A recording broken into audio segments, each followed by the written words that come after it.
So, we only spoke 2 weeks ago, Right? where you were overseas in back home Yeah. before you went to Vietnam. Yes, we did. Okay, yeah, nice to see you. How you doing? It's all good. It's all good. So, You would ask me different questions now. I can ask you very different questions. One of the ones I was going to ask, obviously Show 3000 is coming up. We briefly touched on it in the last interview. Yeah.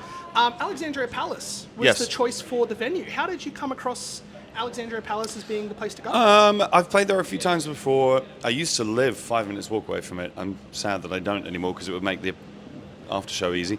I love Alexandria Palace for a bunch of reasons. It's the only palace in the UK that's not associated with the royal family, which is good for me. It's a big venue that's all standing, which I like. We've done like Wembley Arena, which is a little bit bigger, but the problem with Wembley Arena is it's 50-50 seated and standing, and when we play it, like the standing goes and then the seating takes for fucking ever because everyone's like, I want a mosh or whatever.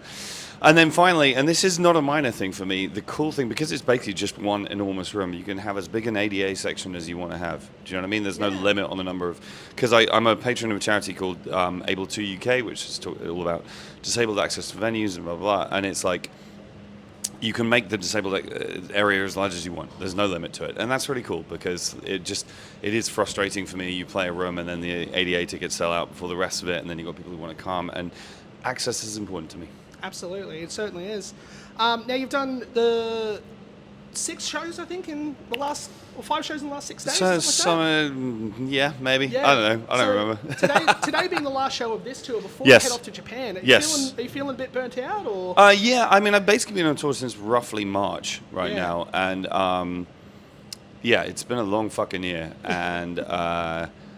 I'm excited. I'm excited to play today. I'm excited to be in Australia. Don't let me do that down. But I have to say that I'm also excited to be done for the year because it's been a busy, busy year for me. We've got lots done. It's been great. But and I've never been to Japan before, and I'm going to be there for 2 days. That was going to be the next question, was the Japan thing. 'Cause you've never been. Never been. My tour manager's been, and he's like, everybody and their dog has been saying to me, like, you're insane going for 2 days. Like, you're gonna hate yourself. Yeah. But I have to go home. Do you know what I mean? It's like, I am so tired. I have to remind my family what I look like, all this kind of thing. So I will be there for 2 days. But, the whole point of it, it's kind of a showcase show. And the idea is that hopefully this will plant some seeds for future stuff in Japan down the way. And I'm very, very excited about it. No, Japan, I think 2 days is underrated. Like, have you been there? I haven't been there, but right. All my friends go to Japan like all the time, and it's on the bucket list. Right, yeah. I mean, one of my best friends went for like 2 weeks, then came home and turned around and went back again. Yeah. Do you know what I mean? So like, I'm excited for it. I've never been. It's one of the huge privileges of what I do, is to see parts of the world for my job, I mean, this is my 9th time in Australia, and I've only ever been here because I play guitar. Yeah. And that's ludicrous to me. I feel very, very lucky about it. Got to take at least 2 weeks out and not come during the summer. I know, I quite like it, man. It's disgustingly awful back home right now. Now, today is show 2,985. Yes. Of the list that you keep. Yep. How did the counting of the gigs start? So it started in my old band, Million Dead. Our drummer, Ben, kept a list of all the shows that we played. And as we were going and he was keeping this list, I thought it was a little bit... I was like, what are you doing that for? Like, whatever. And then even by the time the band broke up, we were a band for 4.5 years, I was so grateful that he'd done it because I had a record, And even at the end of 4.5 years, remembering what had happened 4.5 years ago was a little hazy. And gigs blend into each other and all the rest.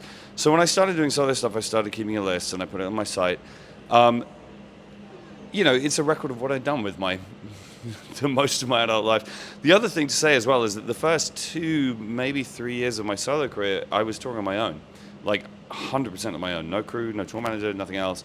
And like that means there's nobody I can call to like be like, hey, was that gig in Preston or Lancaster? Do you know what I mean? It's like, no one knows, So I kept this list, and it has over time kind of metastasized into this kind of beast. Yeah. I mean, it's kind of funny. Like, I mean, on one level, I am slightly OCD about numbers, and there is a bit of a flex about it. Let's be honest with each other. But at the same time, it doesn't matter. Quantity does not equal quality necessarily. There's been some funny stuff in the run-up to show 1,000. I was in Australia. Oh, I played a show at the Art House in Melbourne, and it sold out, and they said, we can add another show, which would then be the last ever show at the legendary Art House as a second night. And I said, no. Yeah. And they were like, what the fuck do you mean no? And I was like, I have a show booked that's show 1,000 coming up. Yeah. And they were like, 1,000 what? There's like 1,000 shows, and I had to explain it to them. And I still don't think they forgave me for it. Yeah. But so right now, we have show 3,000 coming up in February. I'm being pretty careful about my show count. Do you know what I mean? Again, I've got a show in Mexico City that's pretty much sold out. And they were like, do you want to add a second night? And I was like, can't do it. Like, I'd love to, but I can't. Yeah, can't do it. Because then it becomes 3001. Yeah, and I mean, and no one cares. Now, you did mention, again, when we talked last time, that this officially is not the Undefeated Tour. No, well, I mean, yes. It's going to be part of it. But It's not we're on the Undefeated album cycle, but this is not. the headline. This is not like Tick. We've done Australia on this album tour. Yeah. You know, we did 2 kind of underplay side shows. We've done the festival, all loads of fun, hot as balls. I nearly died at the first Sydney show. I was about to say, I saw the picture on Instagram after Sydney where you were just Yeah, drenched. that was hard as fuck. And then yesterday was hard as fuck as well. We were outside. It was hot, so hot. It was raining at the beginning, burning sunshine at the end, just sweated out twice my body weight, all this kind of shit. But yeah, we've toured Australia many times. I love it. We haven't on this album cycle been to Adelaide or Perth or indeed Darwin or Alice Springs or Cairns or other places I've played in my time. So, I'm hoping that we'll be back. I can't give you a date because there literally isn't one. I'm not being coy just yet. No, that's all But, good. I was just wondering if there was anything kind of in the plans. The plans is, it'll be back end of next year or start of the next year. One or the other, probably. Cool. But it depends on 9 million other things. Yeah. Now, also you've got coming up is Lost Evenings. Yes. Number 9. Yeah. Number 8, sorry. Number 8, yes. Any plans maybe of even bringing number 9 to Australia or even 10? Double digits? I'm going to be 100% honest with you. Australia is a slightly difficult one for us because there is a lot of people who travel internationally for Lost Evenings, right? Who are, broadly speaking, from USA, Canada, UK, and Germany. And getting here from any of those places is Not tough. fun. Well, it's expensive, I guess, is the thing, And like when we're choosing a place, I could talk about this for hours and I won't because it's not very interesting, but like choosing the right venue for Lost Evenings is hard. We need 2 stages. I want to have cheap, affordable hotels nearby. We want to have a city that people want to visit. And there's plenty of them down here, don't get me wrong. But, just trying to make it a thing that doesn't destroy everybody's bank balance for the year and blah, blah, blah, blah, blah. Ultimately, I want to keep doing it as long as I can, and I want to move it all around the world and all that kind of thing. But, like, it would be super cool to do, like, Lost Evenings Melbourne or something, but it would also be a pretty hefty logistic challenge to get that off the ground. Yeah. We shall see, is all I'm going to say. Fingers crossed. Fingers crossed, yeah.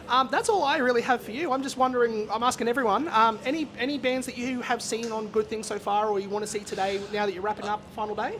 So what I would say is this, I got into the habit over the years of not checking out festival lineups until the day because I've spent so much of my life being disappointed about not being able to see someone because I'm on a different day or doing press or have to be on a plane or whatever the fuck it is. So for example, I've never seen Korn live, and I loved them when I was a kid. And I don't mean that in a disrespectful way, incidentally. They're a great band. But, like, all 3 days of this festival, I'm flying by 9 p.m. Yeah. So I'm still not going to see him. Because tonight I'm flying to Tokyo after the show tonight. Oh, okay. You're not saying, like, flying out tomorrow or anything? No, I'm flying tonight. Overnight. It sucks. Yeah. So there's a few friends around, like Gaslighter here, Boiling for Super here, Living End are here, all people that I know. But Living End are on pretty much the same time as us or whatever. Yeah. So that's a challenge. But then the one thing I will say is that because of the scheduling, twice now I've seen Alpha Wolf play. I'd never heard of them before. They're pretty good. They are killer. Yeah, they're really, really fucking good. And so that's been my discovery for this year. Yeah, no, Alpha Wolf, I think Alpha Wolf were a COVID find for me. Right, okay. Another Quiet Place to Die. A friend of mine sent it to me. He's like, check this out, and I was like, blown Right. away. But the new album's fantastic too. If you get a chance. Awesome. It's sort of on my to-do list to dive into their recorded material. That's it. But yeah, on Friday they were playing right before us, and it was like, who the fuck is this? This is awesome. So yeah, big fan. Hell yeah. Well, thanks for taking the time out. My Again, pleasure, it's man. always a Nice to see you pleasure. in person rather than over Zoom. That's it. Yeah, wicked. Well, And first time we talked, the Zoom broke. I don't know if you remember that as I well. do remember that. That was me as well. okay, fuck yeah. And then next time I'm over here, we'll do it in person again. Hell yeah. Keen Love as. it. Awesome.